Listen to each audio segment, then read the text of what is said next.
السلام علیکم۔ ایک دفعہ کا ذکر ہے کہ کسی گاؤں میں بہت ہی غریب دھوبی رہتا تھا۔ کپڑوں کی دھلائی کے ساتھ ساتھ اسے آسمان کو قریب سے دیکھنے کا بہت شوق تھا۔ وہ اور اس کی بیوی روز دھوبی گھاٹ پر کپڑے دھونے جاتے تھے۔ ایک روز جب اس کی بیوی کپڑوں کو سکھا رہی تھی، اس کی نظر آسمان پر پڑی۔ کیا دیکھتی ہے کہ آسمان سے ایک ہاتھی اڑتا ہوا زمین پر اتر رہا ہے۔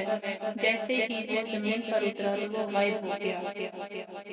2-3 روز تک وہ دونوں یوں ہی ہاتھی کو زمین پر اترتا دیکھتے رہے۔ انہوں نے فیصلہ کیا کہ کل وہ اس ہاتھی پر نظر رکھیں گے کہ ہاتھی زمین پر کیوں اترتا ہے اور پھر غائب ہو جاتا ہے۔ آخر ایسا کیوں ہے؟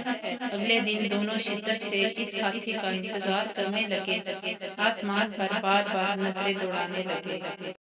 آخر ان کو آسمان سے ہاتھی زمین پر اترتا نظر آ ہی گیا۔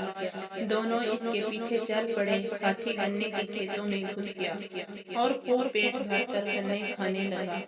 ہاتھی کا پیٹ بھرا اور اڑنے کی تیاری کرنے لگا۔ جیسے ہی اس نے اڑان بھری، دونوں میاں بیوی نے بھی ہاتھی کی دم پکڑ لی اور ہاتھی کے ساتھ اڑنے لگے۔ ہاتھی آسمان کی بلندیوں کو پہنچا تو دھوبی کیا دیکھتا ہے کہ ایک پہاڑ ہیرے سونے کے جواہرات سے چمک رہا ہے۔ یوں لگ رہا تھا جیسے کوئی اپنا خزانہ یہاں چھوڑ کر بھول گیا ہے۔ دونوں میاں بیوی کی آنکھیں کھلی کی کھلی رہ گئی۔ آخر ہاتھی پہاڑ پر اتر گیا۔ دونوں میاں بیوی بھاگ کر سونے پر ٹوٹ پڑے اور زیادہ سے زیادہ سونا اکٹھا کرنے کی کوشش کرنے لگے۔ رات کے بڑھتے اندھیرے سے پریشان ہونے لگے۔ انہوں نے سوچا کہ صبح ہوتے ہی وہی ہاتھی کی دم پکڑ کر زمین پر اتر جائیں گے۔ آخر صبح ہوئی اور ویسا ہی کیا۔ زمین پر اترے اور اپنے گھر کی طرف رواں دواں ہو گئے۔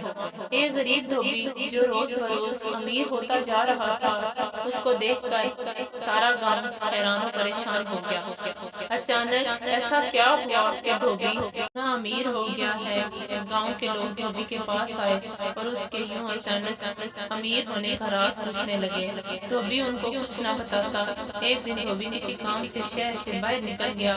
اس بات کا فائدہ اٹھاتے ہوئے ان کی ہمسائی دھوبن کے پاس آئی اور باتوں باتوں میں خزانے کا راز اگلوا لیا۔ رات کو جب دھوبی واپس آیا، دھوبن نے سارا ماجرا بتایا۔ دھوبی کو اپنی بیوی کی اس حرکت پر بہت غصہ آیا، مگر اب بات ہاتھ سے نکل چکی تھی۔ صبح سارا گاؤں دھوبی سے مدد مانگنے آ گیا اور ان کے ساتھ کھیتوں میں چلے اور ہاتھی کے ساتھ خزانے تک پہنچانے میں ان کی مدد کرے۔ یہ سب سننے کے بعد دھوبی کے دل میں لالچ پیدا ہوا کہ وہ ان کے ساتھ جا کے اور خزانہ اکٹھا کر کے لائے گا۔ یہ سوچ کر وہ ان کے ساتھ جانے کے لیے راضی ہو گیا۔ اگلی صبح سارے گاؤں والے کھیتوں کی طرف نکل گئے اور آنکھیں آسمان پر بیٹھے تھے۔ ہاتھی زمین پر اترا اور گنے کھانے لگا۔ سب گاؤں والے اس طاق میں تھے کہ جیسے ہاتھی گنے کھا کے فارغ ہوگا تو سب اس کی دم پکڑ کر اس خزانے تک پہنچ جائیں گے۔ جیسے ہی ہاتھی اڑنے لگا، سب نے اس کی دم پکڑ لی۔ دھوبی سب سے آگے اس کی دم پکڑے ہوئے تھا اور یوں اس کے پیچھے ایک لمبی قطار میں پورے گاؤں والے ایک دوسرے کو پکڑے اڑتے چلے جا رہے تھے۔ سب گاؤں والے آپس میں باتیں کرنے لگے کہ وہاں خزانہ ہوگا کہ ہم سب لے کر آ سکیں گے۔ کسی نے کہا خود سے، اچھا ہے کہ ہم کیوں نہ دھوبی سے پوچھ لیں۔ ایک گاؤں والے نے پوچھا کہ وہاں کتنا سونا ہے؟ دھوبی خزانے کی لالچ میں گاؤں والوں کے ساتھ چل دیا تھا۔ دم کو چھوڑتے ہوئے ہاتھوں کو پھیلا کر کہنے لگا، اتنا زیادہ؟